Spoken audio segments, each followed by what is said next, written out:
And so today, as we celebrate the greatest day in the history of humanity, I want you to understand something, that there was more to the resurrection. It was really an insurrection. Let me say it again. There was more to the resurrection. It really was an insurrection. Now, I know we've been familiarized with the term insurrection. If you look back to January 6th of 2000, that one. And that's what they call an insurrection. The dictionary defines an insurrection as a violent uprising against an authority or government.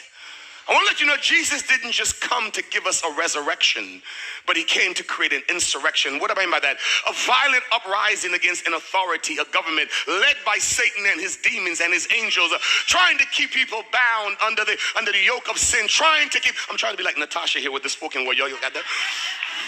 Trying to keep people bound. And Jesus says, I got to lead an insurrection. But the insurrection has to start with the resurrection. Because there's an illegitimate government reigning.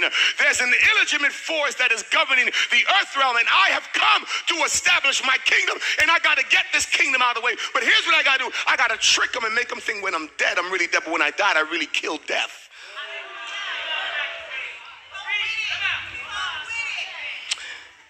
And so you see, the resurrection is really about an insurrection to displace an illegitimate force that thought he had free reign to do whatever he wanted to do. And to announce this insurrection, Jesus says in Luke chapter 4, he says, the Spirit of the Lord is upon me, for I have come to set the captives free. I have come to open the eyes of the blind and to release those who have been oppressed by this illegitimate force. So this day that we celebrate is really about laying the foundation for something that is greater than just one day. This one day will form the rest of our days. And if people don't understand the significance of this day, they will bear the weight of this day. Because this day will demand an answer. That's why Amos says, prepare to meet thy God. You see, you and I, we don't have a choice about meeting God. We have a choice of how we meet him. Because the meeting will happen. Can I preach to two people here?